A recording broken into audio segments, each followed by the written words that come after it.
On Tuesday, Donald Trump announced the U.S. was pulling out of the Iran nuclear deal.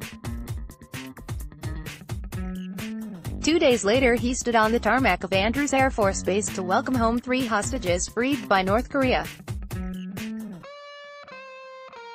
"These are great people, they've been through a lot, but it's a great honor," he said during a made-for-TV moment in the early hours of Thursday morning. "But the true honor is going to be if we have a victory in getting rid of the nuclear weapons." Later that day, he announced on Twitter that he would be meeting Kim Jong-un, the North Korean leader, in Singapore on June 12. Along with the First Lady's initiative on child well-being and cyberbullying, plus action to reduce the price of prescription medicine, the last week offered an image of a president hard at work, making good on campaign promises and unveiling the sort of bold measures that Republicans now hope will shore up support and see them through midterm elections later this year. "It shouldn't be surprising or shocking to anyone that he is delivering on the promises he made during the campaign," said Michael Johns, a Tea Party founder and Republican commentator. The headlines offer a distraction from months of chaos inside the White House, a slew of fresh allegations against a key Trump aide and the continuing disruption of investigations into Russian efforts to swing the 2016 presidential election. Conservative commentators, not always Mr. Trump's biggest cheerleaders, have been cock-a-hoop at the Iran decision. They lined up to declare the past 7 days as Mr. Trump's best week in office.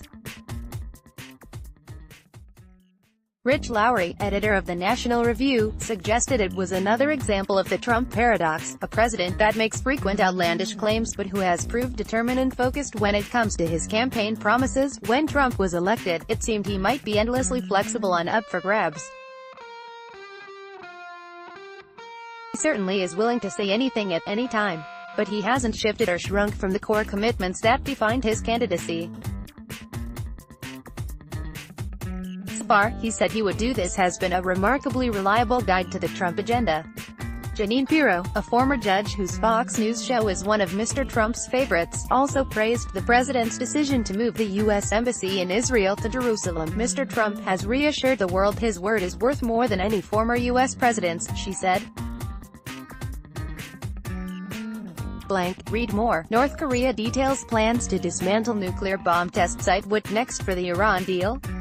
Trump's visa rules to hit Indian spouses. The recent focus on foreign affairs has helped shift attention from a growing scandal at home where Michael Cohen, his long-term attorney and aide, has been accused of earning millions of dollars by brokering deals with companies looking to gain knowledge about the president. Critics also warned that Mr. Trump's bold moves are based on destructive tendencies rather than constructive problem-solving. In particular, his decision to withdraw from the Iran deal risks alienating European partners and undermining NATO cohesion, they say. Emmanuel Macron, the French president who has fostered a close relationship with Mr. Trump, spoke with the U.S. leader on Saturday to express his grave concern about stability in the Middle East, according to his office. And although Federica Mogherini, the EU's foreign policy chief, avoided mentioning Mr. Trump by name when she recently addressed the question of what comes next for the Iran deal, she left listeners in no doubt about her target. "It seems that screaming, shouting, insulting and bullying, systematically destroying and dismantling everything that is already in place, is the mood of our times," she said. But at home, Republicans say the president is winning credit for decisive foreign policy, as well as a booming economy and historically low rates of unemployment. The result is a string of polls showing rising approval ratings. An average maintained by Real Clear Politics shows his approval now stands at more than 43%, still modest but several points higher than the sub-40% rating he endured for most of last year. Republican strategists believe his strong week in foreign affairs, coupled with continuing economic good news, means the party may not suffer the wipeout once expected in November's midterm elections.